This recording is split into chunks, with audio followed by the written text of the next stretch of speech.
Hey there, this is Pete. I'm with the Rust Project content team. So Boxy has been so gracious to take the time, sit down with me, and talk about a range of topics. And yeah, so I guess first off, for the folks listening in or watching it at home, could you tell a little bit about yourself, kind of how you ended up doing Rust, and ended up here, sitting here next to talking to me about all this stuff? That's a great question. Okay, can you repeat the question? Yeah. So how did you end up like what was your Rust journey? How did you kind of get involved and you can leave out the part about like the airplane and the train travel or whatever there might be, but yeah, how did you kind of get involved and what have you been up to?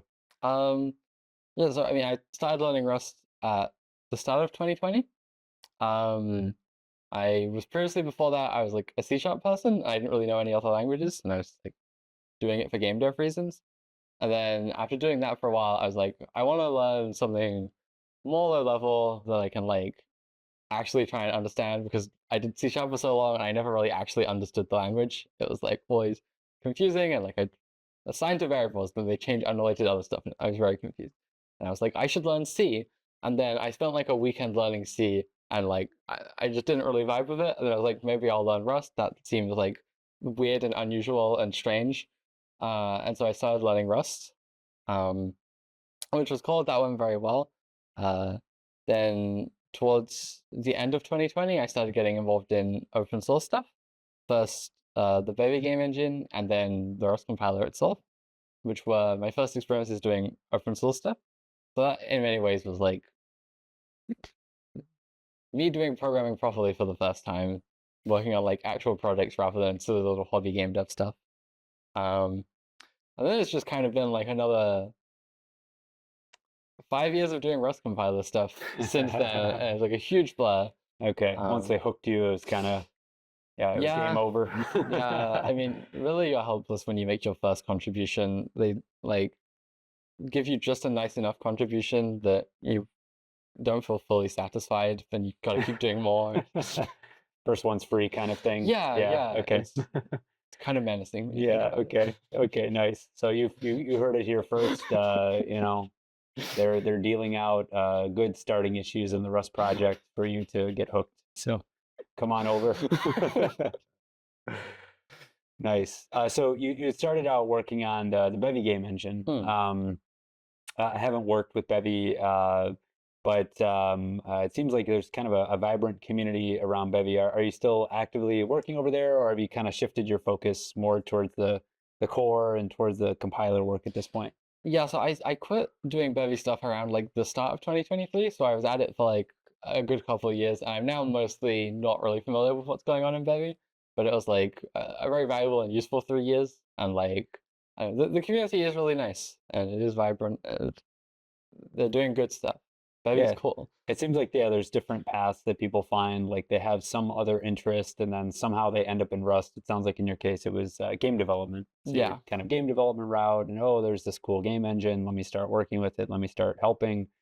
And then yeah, one thing leads to the other, and you're submitting PRs to the Rust project's compiler, right? So yeah. I think slippery slope.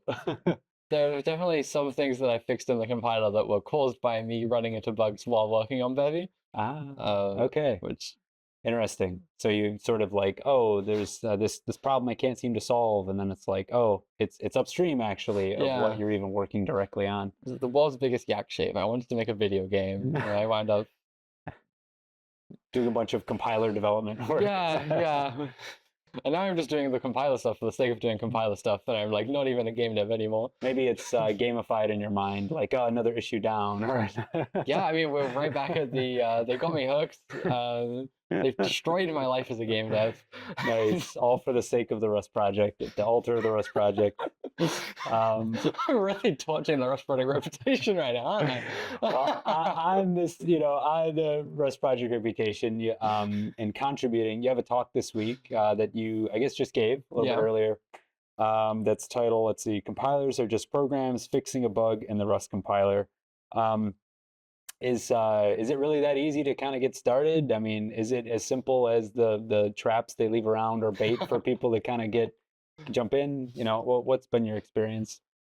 It's, I I think my experience getting into the compiler was like somewhat weird and unusual.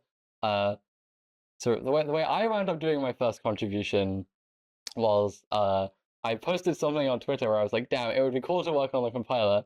Unfortunately, I'm not a compiler person, and compilers are scary, and I could never do compilers. Uh, and then a compiler person reached out to me and was like, I can find you a first issue, and then going to then that first issue wound up being really difficult and way too hard and like not the optimal way to get into the project, but it did get me into the project. Not all of the issues are like that are starter issues. I want to say for the record. My experience getting other people into the project has been here's a great first issue, and then it takes like a few days and they get something working. Okay. Not quite my. They get kind of a quick win or like a quick sense of accomplishment. Yeah. Okay. So there's definitely like a learning curve, but it's also definitely something that I think the average programmer can do. And I think especially like Rust of all sort of communities is very uh, welcoming and willing to mentor new contributors and help them get a PR over the finish line and stick around if they want. If they want to just do one PR and then be like, oh, I did it, and then go do something else. Like that's also something that people tend to be receptive to. But it's That's really cool. So the thing that I hear you saying is, you can get started with some gumption, some belief in yourself that it's possible, or somebody on Twitter saying that it's possible to you, and then getting started. Has these kinds of first issues, are these like, I'm not super familiar with the internals of the Rust compiler. I guess, is the compiler kind of broken down in such a way that you can sort of work on a certain piece of it, and it's a good first piece for someone? Is that the sorts of issues that you're sort of talking about here, you've offered up to others? yeah. I mean, there are like different kinds of issues. Like diagnostics fixes can be quite good because they tend to be quite self-contained. You go to the place where the diagnostic is emitted, and then you add some special case that just makes things better for your test case, and that can be quite accessible. Um, as a whole, the compiler is like really big, and it's like so big that it's just like not physically possible for every part of the compiler to be like deeply entwined with every other part of the compiler. So you do get this sort of there are lots of different areas, and you can reason about them somewhat independently. There are definitely bits that are like more complex than others, and there are definitely bits that are significantly simpler than others. Though off the top of my head, I'm not sure what those would be. Of which falls in which category? Yeah, I think generally trying to think too much about like what the best area to start in, I feel like is there's no point trying to optimize it too heavily, and it's better to just dive headfirst in and come out the other side with like something because you got to learn things at some point, and For sure. eventually you'll run out of the really easy stuff. So Either it will be possible for you to do it and you will do it, or you will have a learning experience yeah, on, how to tackle it, maybe in a different way. Yeah. like a lot of my first contributions, I remember just spending a lot of time bashing my head against walls and being like trying to figure out how stuff works and being like, oh, I can't really figure it out. And then I'd talk to people and they'd explain how it worked and we go, okay, so this is like a really difficult problem, so maybe we won't solve it. But the like experience of like doing the debugging, like going through it was like incredibly valuable, and it like builds you up to actually tackling the big problems by yourself, and it makes the smaller problems easier too. So there's no real bad case here. The only thing that matters is like persistence and being kind of stubborn. Just trying it, and you'll either end up with something working or not. But as you said, the community is very welcoming. Yeah. Happy to talk with folks about what they're trying to work on. So even if you end up with something that's like not working, they can kind of coach you through it, and how to end up where you're supposed to be. So that makes a lot of sense. So one of the things that it seems that you're involved with, or have worked on, is documentation for the type system and for design. Like, how have you found this aspect? Like, you had mentioned to me that this was intended to make it easier for contributors, like new contributors, to get involved. How have you found that process? Has it been sort of yielding some results in terms of making things easier for people to get kind of jump in? So the type system doc stuff is really interesting. We have a lot of documentation that was written like quite a long time ago, and kind of not much since then has been my feeling for like type system stuff. Sometimes people do it when stabilizing features, but for the large part, we have a lot of documentation that was just written a while ago, and nobody's really been like responsible for keeping it like maintained and up to date. And so something that happens a lot when you're like mentoring new contributors or trying to explain concepts to other team members is you wind up having this quite a big concept, and there's a lot of structure to the way you need to explain it, and you're just kind of doing it in like a big long thread or a big long chain of messages, and you're winging it on the fly. uh, and you do it, and it's like, great, I just like ad hoc wrote like 2,000 words in a Zulip stream. And then when it's done, it's like, next time you need to do that, you do it all over again. uh, and that's kind of suboptimal. It's, you know, you don't want to be Doesn't scale super well. It doesn't scale well, yeah. And if you're the other aspect of it is like, if you're like doing type system stuff and you want to review changes that other people are doing, but you already kind of know the stuff, it's useful to have something that's like a refresher to like remember some of the like nitty-gritty details that are easy to forget. And similarly there, having the documentation is really useful. Um, some of the cases that we have documentation for that I think have gotten a lot of actual use in practice is we have some stuff in the dev guide about early and late bound generic parameters on functions, which is something that I have linked a lot to a lot of different people, sometimes even to just like random users who are like, I don't understand this behavior. It's like, go look at our internal documentation. There should probably be something in the reference about this, but the dev guide has docs for it. Gotcha. Okay. And like that, I think has been very useful for people. We also have some documentation about the current way we handle type aliases and figuring out the values that the type aliases are actually equal to. And I link to that one a lot too, because it's a fairly involved topic and it doesn't cover everything, but it gives you kind of a high level, like, this is what a type alias is, this is kind of like some of the operations we might do with it, what it might look like when you see those operations being done in the compiler. And it's not expected that people reading the documentation don't have questions, but it's like a good launching off point, and it gives you like shared terminology to go off, shared idea of like the general concepts, Right. and that really helps with all of the conversations that build off that information. So it's sort of not like that's the terminal point is like, hey, just read the documentation. You know, you're not like, hey, go read the friendly manual. You know, it's not exactly like that. It's more like, this is a jumping off point for our discussion, which we'll get into the details of a particular thing, right? Yeah, like I think ideally the thing you aim for is like, if people ever ask you something, you should figure out if there is documentation for it, and if there isn't, you should write the documentation for it. But like ultimately at the end of the day, like open source is like just as much, if not more, like a social thing than a technical collaboration. And the experience of like mentoring people and like having, and even yourself being like learning the compiler and like talking to people about your experience learning the compiler is just incredibly important for like the long-term goodness of Kind of Rust. sustainability aspect of it, right? So it's important that even if we have like good documentation, that there should still be the, just ask me questions, we can talk about this. I'm not just gonna like send you to read the manual every time you ask anything. Like, just look at your chat history and it's just like links to the different parts of the manual. Like no words other than that. Yeah, probably not. But so one of the things you pointed out, I think, is I think when working on any reasonably sized software project is very real, is documentation kind of going out of date or becoming stale, becoming bit rotted. So you'd mentioned that the previous updates to these docs were done sort of ad hoc as new features were brought in that would touch them and were relevant.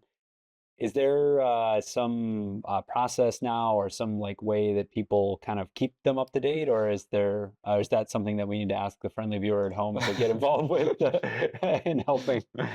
So right now we don't really have a process for it. We bit of a technical details thing, but we used to have the documentation for the dev guide living in an entirely separate repo. And if you wanted to make changes to it, you just had to go make a PR to the separate repo. This is still the case, but now we replicate the entire state of the dev guide into the main compiler tree, and then you can edit it alongside compiler changes, and we routinely sync between the two. And that's made it like a lot easier too. If you're just doing like a small tweak, you can also make a small tweak to the docs, which is like helped somewhat. I get pinged whenever people touch the replicated history. and like I get pinged all the time. So like people are making use of it. It's wonderful. But that's not like a structural policy thing, and it also when people implement like and design like entire new big things, they tend not to also want to sit down and write a huge amount of docs at the same time. And like I think that's fine. Yeah. Like it's unfortunate that like the docs aren't there, but it's also like it's unclear about the trade-off of like increasing the friction for making important changes versus the long-term maintainability of like those changes. It's something to think about more. It's also difficult because the documentation doesn't just reflect the underlying technical model, they also reflect like the social stuff, like the mental models about how we think about the code and that kind of stuff. Okay. And those can just bit rot even without changes to the compiler because it can just be 5 years later. Social norms and such can change, and how the community works can change. Yeah. So stuff that we wrote 5 years ago can still be technically true, but the way that we talk about these things can just have shifted over time. And so to some extent, it's always going to be the case that it's getting out of date and needs like active work to maintain it. It's just kind of a fact of life, and like that's fine. Yeah. I guess that might just be the case with, well, I'll say at least for like commercial closed source things, there's almost always the case that the documentation is out of date. But I guess in open source as well, that is an aspect of it that just because something was added, new feature was added, something was changed, the documentation might not be exactly there, and so that's where a link to the local friendly manual is useful, but then probably a dialogue after that as well about, hey, by the way, there's this certain thing that's kind of different now, maybe you might want to keep that in mind, and so on, I guess. Yeah. Okay, cool. That makes sense. So I want to switch gears and talk about Const Generics. Who's doing work on those these days? Yeah, I know. So Boxy are, well known, I think in the community for working on Const Generics. And in my case, I started working with Const Generics back in like 2018 or so. I think support was added to an algebra or so, somewhere around that time frame. It's all a little fuzzy, a little hazy. Time is a interesting thing, but I implemented an algorithm that I was using at work at the time, and to get the benefits of Const Generics to try to match up the parity of C++ library that was doing the same thing. So like, what's going on with Const Generics? Like, what's new in the world of Const Generics? What's gonna end up in people's, I don't know, Christmas stockings or something at some point? I don't know. Well, I can't promise anything by Christmas. But yeah, so what is going on in Const Generics? That's a great question. It is my job to know this. If the answer is no comment, that is also perfectly fine. No. Well, God, there's a lot. Okay. It's hard to keep it all straight in my brain, and I'm trying to like offload it into like various. I'm trying to like do better product management about it, but it's hard, and the tooling isn't quite there. But off the top of my head, we're trying to support more types in Const Generics, so you can use like an enum as a Const Generic. That is going pretty well, and the thing that's currently happening with that is that I need to be writing the RFC, and I haven't been because I've been preparing my talk and busy with other stuff. Your talk is done now. Lovely. That's true. Great. RFC next week. Probably not. So that's happening. There's some fun stuff there with from the type system side of things, justifying structs and enums that have safety invariants or private fields is non-trivial for reasons that I find very hard to articulate, but that's been an interesting wart in getting that over the finish line. We want to support const generic parameters whose types involve generic parameters, so you can do something like const sorry. Run that back for me again. You want to support what? We want to support const generic parameters whose types contain generic parameters. Okay. Const n colon then t. Cool. Yeah. That's also non-trivial for fun reasons that are hard to, well, I understand, but they're hard to articulate succinctly, and probably not in this setting without like a whiteword and so on. So okay, got it. So that's kind of like on the roadmap and like something we're thinking about that will take a while to get there. We want to support using generic parameters in the arguments to const generics. So things Okay. like Okay. arithmetic, n+1, or size of t, that kind of Yes. stuff. Yes. Using associated constants is another big thing. Mm. Like you want to be able to pass in t as trait, assoc, and also you want to support associated constants in trait objects too. So much stuff in that area. That's a big one. We currently have a lot of active experimental work happening in that area, which is very exciting. It's making good progress. Do not know when that will ever be anything remotely stabilizable, but like implementation wise, it's kind of I don't foresee any big problems there, and from experimenting with it, it doesn't seem to be encountering unexpected big problems. So that's a huge step forward from the previous unstable experimental thing we've been doing, which was a feature called generic const expressions, which had a lot of fundamental technical problems that we just weren't really sure how to solve. And the new designs min generic const tags, and I want to rename that feature, so I shouldn't say it in an interview. Don't want to put it on the record. Okay, I appreciate that. It's like it exists, like you could use it on nightly, but putting the name and then it being wrong immediately afterwards just doesn't seem like a good idea. So min generic const tags, and then all of the other generic const tags related features are the experimental work for that. This is making good progress. I would really like to stabilize something there at some point, because when I talk to people about Const Generics, it's always like, please give me associated constants, please give me generic arithmetic, and please give me enums and Const Generics. It's like, great, it's on that for 5 years now. Yeah, we'll get there eventually. On the path. People always ask about whether we can support arguments to Const Generics in normal function call syntax. Yeah, which is non-trivial implementation-wise, but I feel like it's the kind of thing that will become viable in time. I don't know about the language design side of things, but I know that from like a technical perspective, it's something that was like largely not super possible, and it's like slowly starting to come into a shape where it might be technically possible soon, which will be good to experiment with. I'm going to kick myself if I've forgotten some big Const Generics feature that I've... If there are more that have been forgotten, we will list them down below. We will list RFCs or links to things. So yeah, no worries on that. So I think that's like a rough summary of like the stuff that's happening. And all the work is like somewhat actively happening. It's there are a fair amount of people all doing the work, and there's like a lot of opportunities for people to like come by and be mentored to like do stuff, which has been really cool to see. It's been very cool to see. I'm very happy that there's just so many opportunities to mentor people to work on stuff. Yeah, that's another thing that I think you've kind of touched on a couple times here or there in our talk so far. But mentorship, you tell me, you claim, yeah, it's alleged that the Rust compiler is like not scary and people can contribute to it. But for the folks that might be feeling a little bit hesitant, a little bit uncertain, how does that typically work? Do people sort of show up and pick up an issue and then say, hey, I want to work on this, and then at some point start posting in the Rust Zulip, and then before long you're wearing a crab on your head? Like how do you go from A to B? Well, the crab thing happened pretty quickly. Okay. So you know, you don't even have to work on the compiler. Okay, you can have that at any point in your journey. Okay. Yeah, you can do that first. Even it might even help. It might help. It's already taken over the brain, right? Yeah, at that point. So I forgot the question. For the mentorship, how do people kind of get involved or maybe seek out those sorts of opportunities? Yeah, that's interesting. It's really non-trivial, actually. At least it can be really non-trivial, because the Rush project can be very sort of opaque and hard to tell how things work and like who the right people to talk to are. And that's something I'd like to work on improving as like a general project thing, but it's slightly unrelated.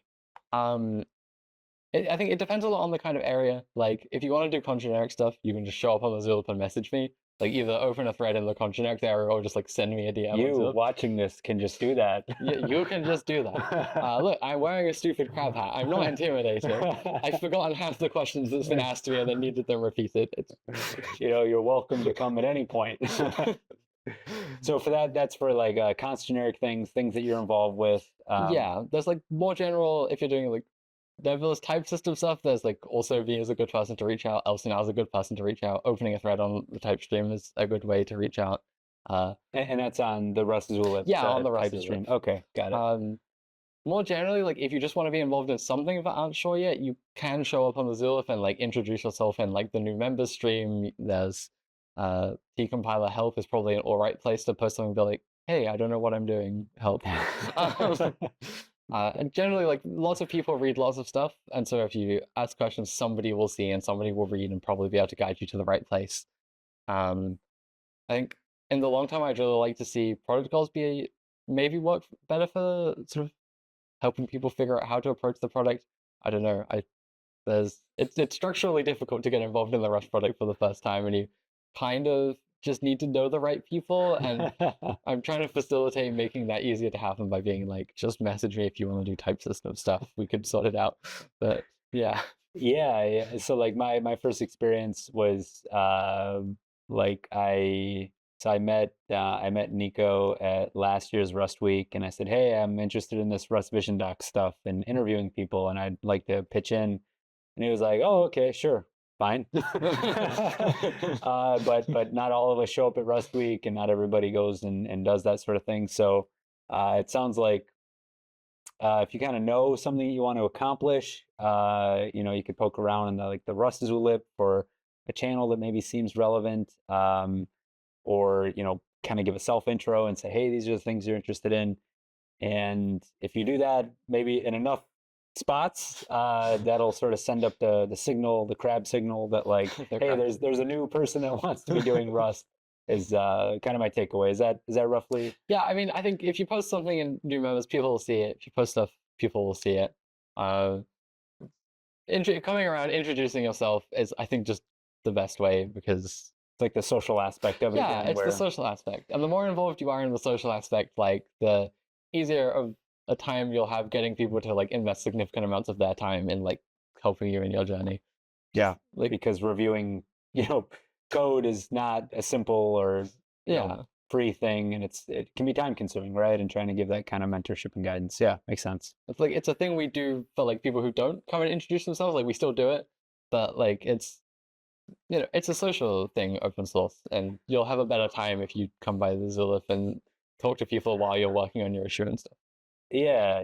I don't know how you might feel this way. Similarly, I'd like to hear your thoughts, but people sometimes go like, oh yeah, Pete is just sort of like gallivanting around the world, going to these conferences and having fun. But from what I can tell, a lot of like the line is kind of blurry between like, okay, what is considered like work in the Rust project and what is sometimes like banter that could eventually turn into something that is, meaningful. I don't know if that's been your experience as well. The line is a little blurry there.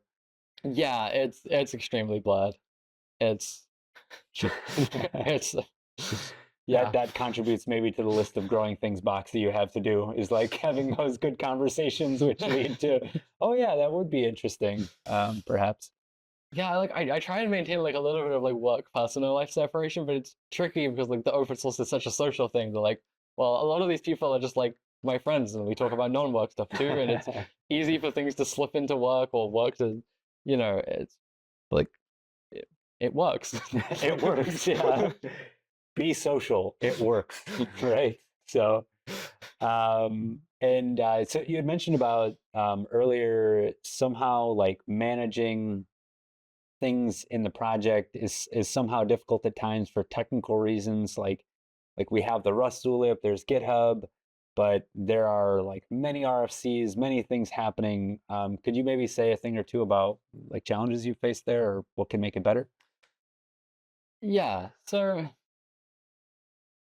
it's very difficult, I find, to tell what's going on in the Rust product, because there's a lot of people are doing things and they get done, very cool.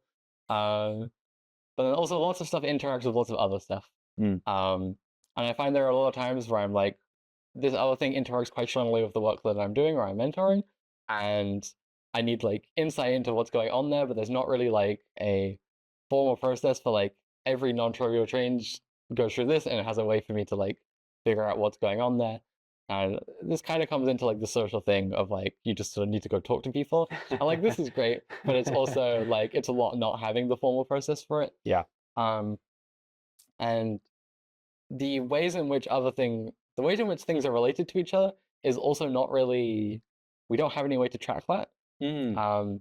Like a lot of the Const Generics stuff has both inside of Const Generics, there are a lot of very related things which like block each other or depend on each other in some way.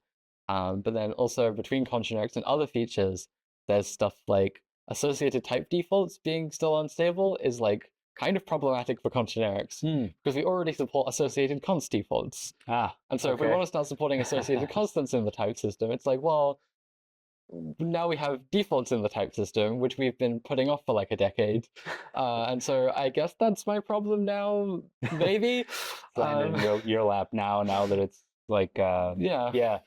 So, yeah, it sounds like, here again, commercial software projects are notoriously at times not good at these sorts of things as well.